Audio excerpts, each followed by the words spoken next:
Okay, thank you. Do I need to be in this camera? Can I just walk around? Don't need to be in this camera. Thought I might move around a bit.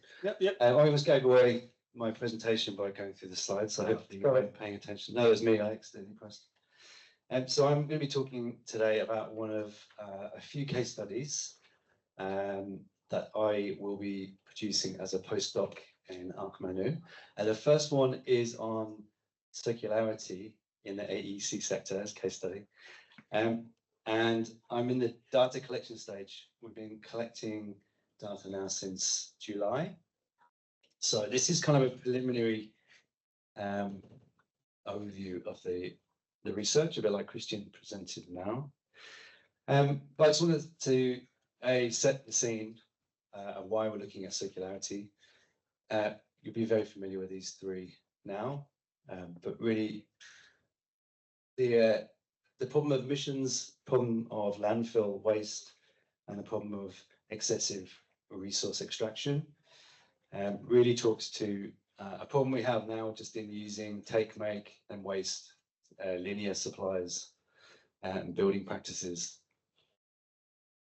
So I've got some stats for you. These are pretty astounding stats. So each year, the Australia architecture, engineering, and construction sector produces around 12.7 million tonnes of construction demolition waste.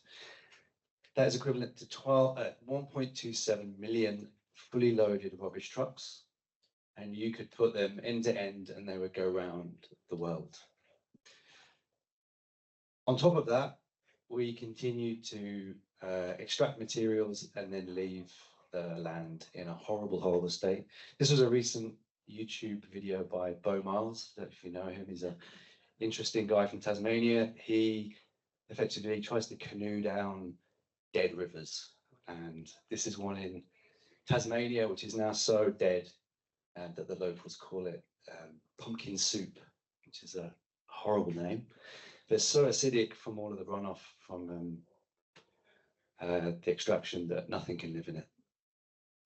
So there has been a call to action, and there's been lots and lots of industry, sector, federal, statewide overviews of circularity. We're moving towards circularity. Lots of talk about circularity, to the point where it's even just dropped into a document from the Architecture Institute, which is about zero net carbon, but ultimately just drops circularity into the conversation, whilst also talking about passive design strategies, building envelopes, reducing energy, all the things that architects, engineers, designers already do. But is this circularity?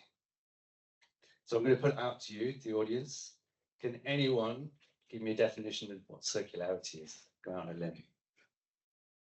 Anyone take the chalice, the poison chalice, perhaps? I've got a macro. Yep, you got one over here. Yeah, one brave soul. Yep. Outputs of what become inputs for? No, outputs of a process become inputs to that process. Yep, definitely. That's one aspect of it. Yeah, so we need to be thinking about how we're using things that are already in circulation, and then also at the end of the life, how do we put it back into circulation? But generally, the definition being used by the global efforts on circularity right now is this one by Ellen MacArthur. And it's the Ellen MacArthur Institute and Foundation, sorry. The circular economy is based on 3 principles, and this is all driven by design. So the first one is to eliminate waste and pollution. Second one is to circulate products and materials. That definitely talks to your input and output. And then lastly, to regenerate nature. But even within this definition, it's kind of hard to really understand what's being evolved. It's kind of like some nice to haves, but really what needs to be done to achieve this. On top of this, the government last year announced everyone has to try and double their circularity efforts. Now, you're thinking, Chris, what does double your circularity efforts mean? I'd say, yeah, exactly. No one has a clue. So part of this is actually trying to work out where we are right now. And then we can start to think about trying to double it and actually address the bigger problem. All right. Have I jumped too far there? No. All right. So how are we going to address and help the AEC sector to progress to circularity? Well, the first step was to go to the literature and have a look at what everyone else is doing. And most of the literature is from Europe. Europe are taking a front foot on this. America's also, but for obvious reasons, politically, it's not quite as on the table. But ultimately, there's a global discourse, and you find lots of examples across different countries and sectors of talking about barriers and enablers. So I was interested to try and tap into this from an architectural perspective. There's also a lot of literature about opportunities, opportunities particularly around technology and innovation. And then lastly, a gap in understanding the skills required to transition to circularity. But also there's a bit of a limited understanding of what circularity is. So we're interested in knowing what the definition can be or is within practice and see if there's any variation. So ultimately the research question I was looking to answer was, what are the current barriers, enablers and opportunities to achieving circularity in the Australian AEC sector? So I conducted focus groups. We recruited architects and digital experts within practices. We had 37 participants across 17 focus groups, 6 questions. In retrospect, I've realized I should really show you what those questions are, but I haven't put the slide. So if you want to know the questions, come speak to me after. And then 34 hours of discussion, so lots of good outcomes. So I was going to quickly go over really what barriers, what enablers and what opportunities came from this. And really, hopefully you can see the text. Yeah, it's big enough. Really, one of the major barriers or the key barriers that came out really are a lack of regulatory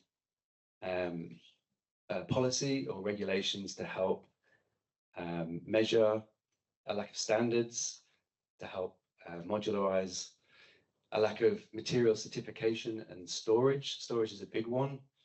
You know, once you try and recirculate materials, where do these materials actually go? And in Australia, land prices, etc., are very expensive. And also some cultural resistance and a lot of issues with the supply chain.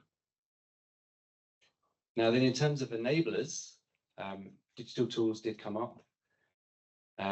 A key one that came up a lot is the material database, or what was often referred to as the material passport, which is quite a big part of the discourse in Europe at the moment. And then also training, education, and extra collaboration. And then opportunities. Really, the biggest opportunity that came out was demonstrator projects, adaptive reuse. So that's to not actually demolish anything and try and reuse what's in place, which is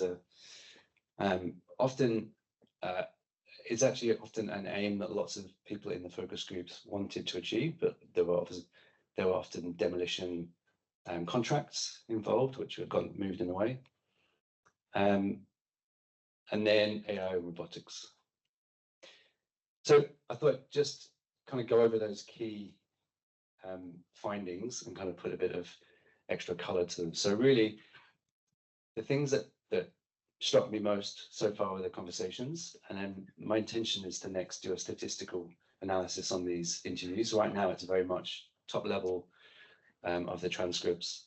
Is firstly, all of the regulations that we currently have, this is an example of the BCA, all fights against circularity. It all expects, it all encourages linear flows of material, taking, extracting, using, and then wasting. So until they change, it's really hard to fight against these regulations. Next one is collection and storage. You know, Hank and I joked that Bunnings needs to start taking in materials, because then people who are building will be able to actually pick it up and use it. But right now, it's impossible. There's just there's no availability.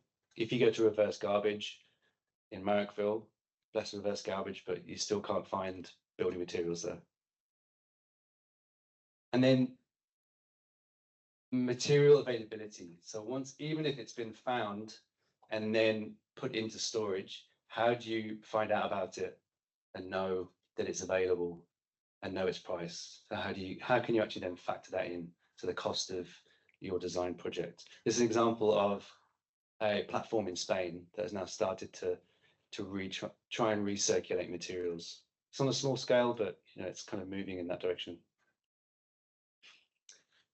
And then key enablers, CPD courses. So really training within practices to understand what's required, what are the workflows, what are the regulations, and then demonstrated projects.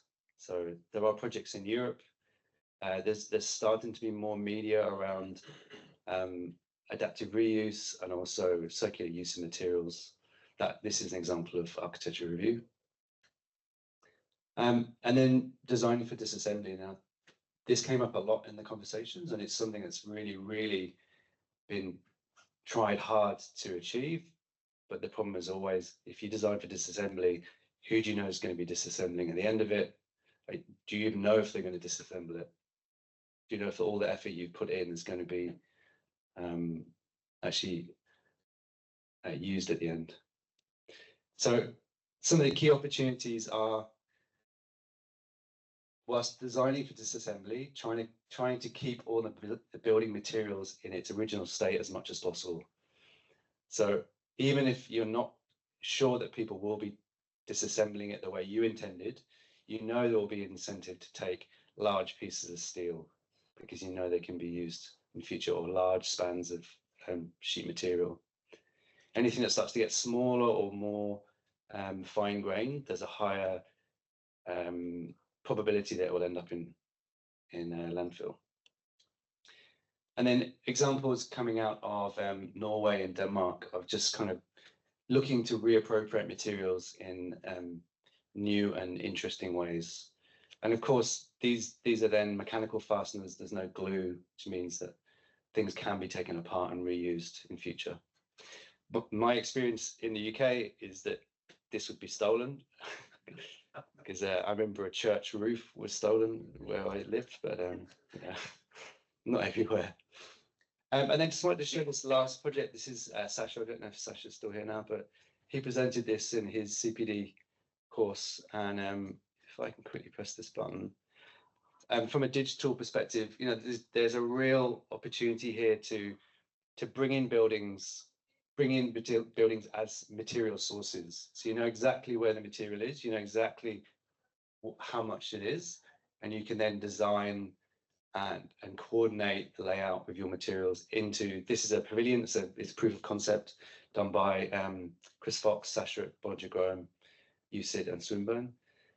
You can see how normally we'd make presumptions about pieces of timber and sizes and availability. Well, this is directly driven from a shed and the availability of material which is in an existing shed.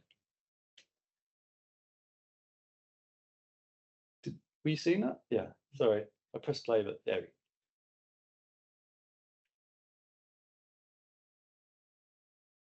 So you can see that every piece of timber here is coordinated, and it's not cut in a way, it's used in its full size. I think that's the case. I have to speak to Sasha in the bar.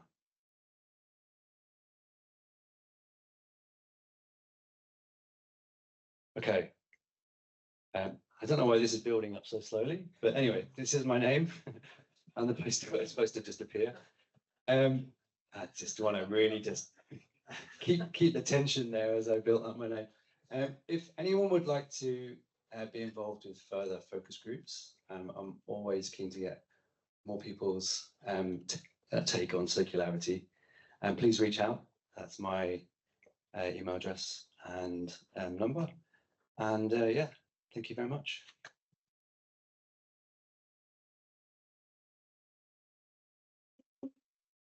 Thank you. Any questions to Dr. Chris Bamborough? is on the screen. Yeah. What's the first question? It's getting evening. Yes, there is a eager participant. Things are close.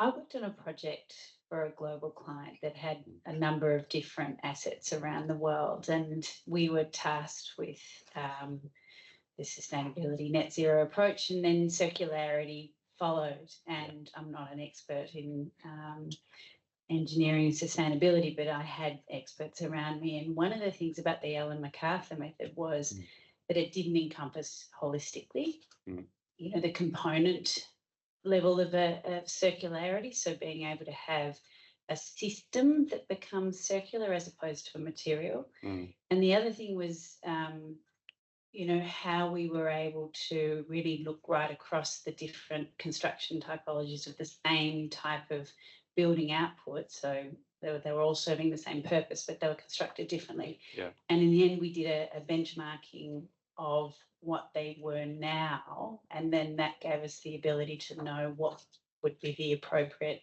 uplift for each of the environments. So I'm curious about circularity beyond the Ellen MacArthur, but also how you see it as a broader system to buildings.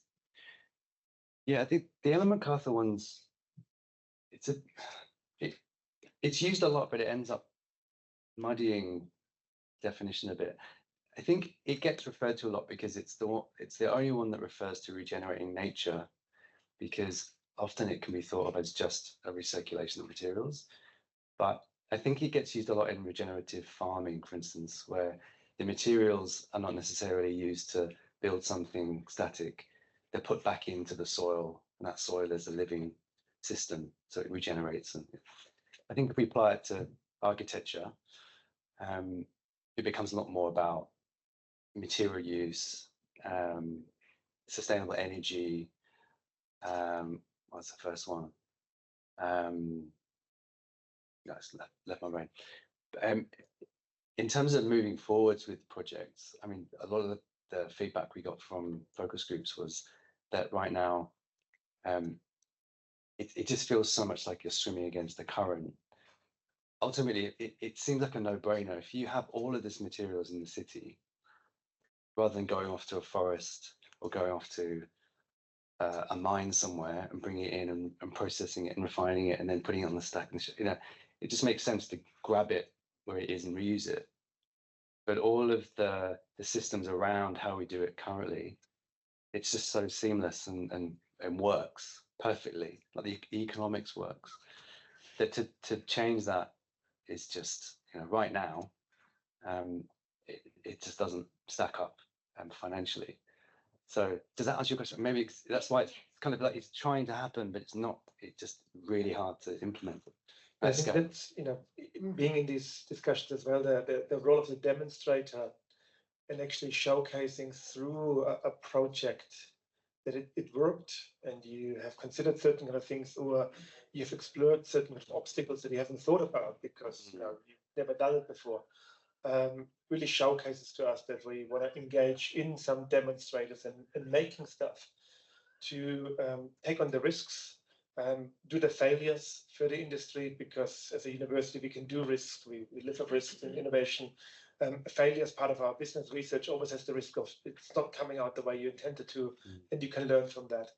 And I think for the next year, 2 years, the focus could be on trialing these things, because feedback was also from the industry partners that, well, sometimes some are very fortunate they had a chance to learn on the job and doing something if the client allowed them to do so, or quite often if they've been their own client.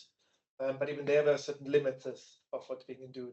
So you couldn't go to the full extremes, and we hope to really just, you know, rethink what it could be. So to say, well, there is no longer material at Bunnings, you have to take only materials from here.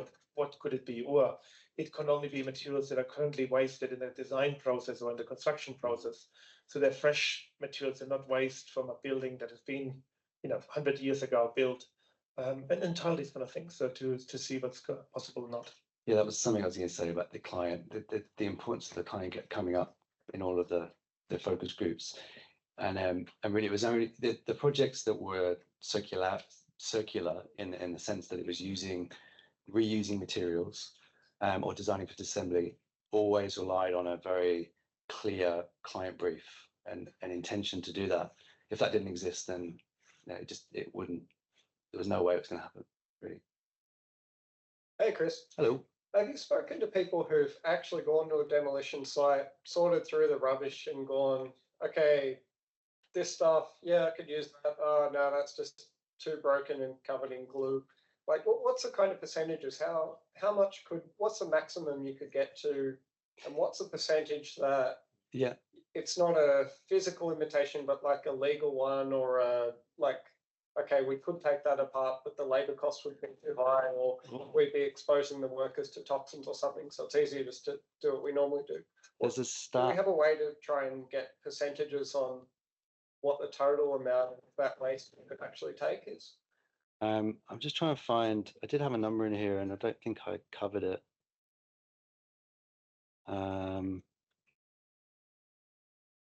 Good question. No, I don't have it.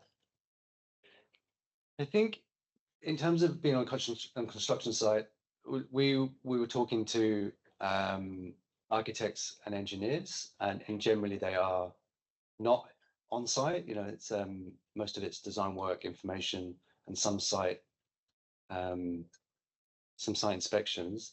We did speak to some construction workers though, and we've just started a project working on a pavilion. We hope to bring a pavilion together.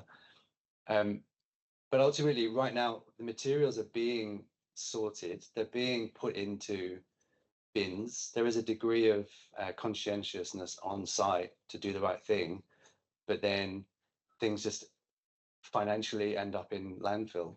There's a crazy stat that the price became prohibitive in in New South Wales for landfill.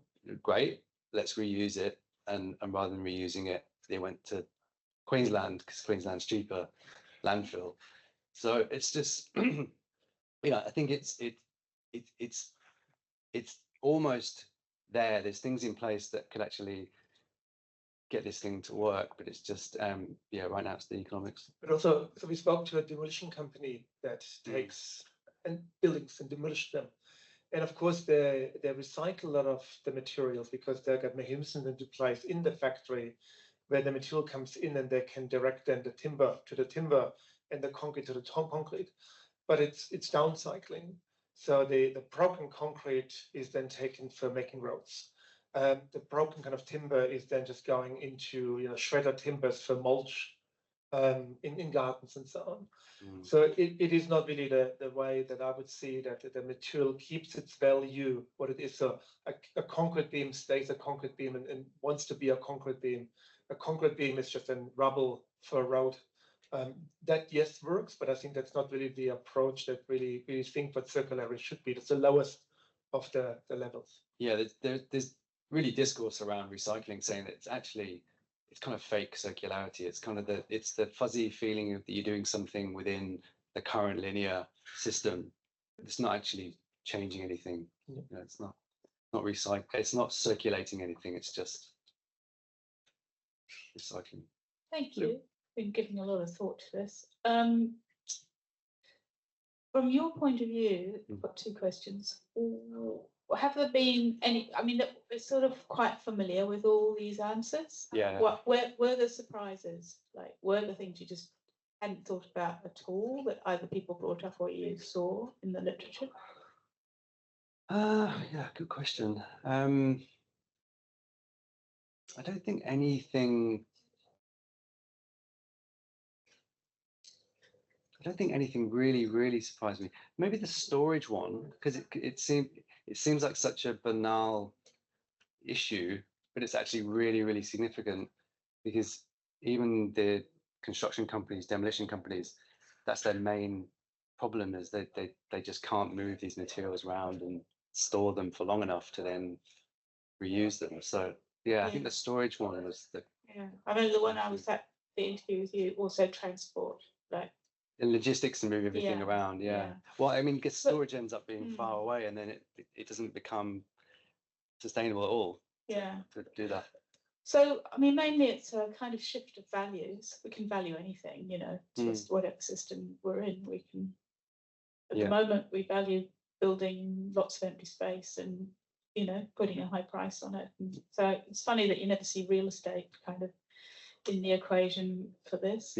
But I wondered if you'd looked in any detail at the Netherlands being the world leaders. Yeah. You know, like what's different about the value system there? Why? Yeah. Why? It's, you know, it still may not be great, but why is it so much better there than here and in a lot of other places? I haven't, but it's definitely something I want to do. Interestingly, I did a project with a Dutch artist in 2015, and his art practice was to go around and just reclaim elements and then build structures. I kind of facilitated this event, and back then it was always just that's just the done thing. You know, I think he was Rotterdam based. Never really got into the exact cultural reasons why, but I think there's just this expectation that why would you bring it in from far away? Everything's here.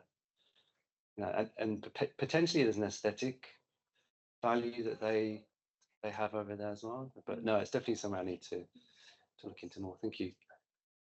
I'll keep it short, David. Apologies to get to a drink. You know, you don't want to stay between the people and the beer. So thank you, Chris, for your presentation. Of course, more to come. The interviews are still ongoing, so it's a very preliminary report. So there will be more coming step by step in the name